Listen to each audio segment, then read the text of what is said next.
Work out முடிச்சனே whey protein consume பண்ணுற ஆளாக நீங்கள் இந்த வீடியோ உங்களுக்கு தான் ஃபுல்லாக பாருங்கள். நம்ம பாடியில் கிளைகோஜன் ஸ்டோர்னு 2 இருக்குது. ஒன்று மசில் கிளைகோஜன், இன்னொன்று லிவர் கிளைகோஜன்.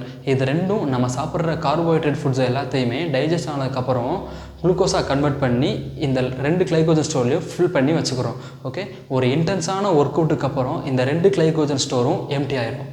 இப்போ ஒரு பர்சன் ஒரு இன்டென்ஸான ஒர்க் அவுட்டுக்கு அப்புறம் அவர் ஒரு வே ப்ரோட்டீன் குடிக்கிறாரு அப்படின்னா அந்த வே ப்ரோட்டீன் அவருக்கு ஒரு மசில் ரிப்பேரையும் மசில் க்ரோத்தையும் கொடுக்கணும். ஆனால் பாடியோட நீட் என்ன அப்படின்னா இப்போதைக்கு அவரோட கிளைகோஜன் ஸ்டோர் 2ம் எம்டி ஆயிடுச்சு. இப்போ அவர் குடிக்கிற வே ப்ரோட்டீன் அவர் மசில் க்ரோத்துக்கும் மசில் ரிப்பேருக்கும் ஒர்க் பண்ணாமல் அவருடைய பாடி எனர்ஜிக்காக தான் ஃபஸ்ட்டு அதை யூஸ் பண்ணிக்கிறோம். 5K 6K போட்டு வாங்கின வே ப்ரோட்டீன் உங்கள் மசில் க்ரோத்துக்காக ஹெல்ப் பண்ணாமல் எனர்ஜிக்காக வேஸ்ட் ஆயிரும். என்னோட சஜஷன் அண்ட் சயின்ஸ் என்ன சொல்லுது அப்படின்னா ஒர்க் அவுட் முடித்த உடனே first priority carbohydrate, second one protein. நான் சொன்ன இந்த டிப்ஸ் உங்களுக்கு யூஸ்ஃபுல்லாக இருக்கும்னு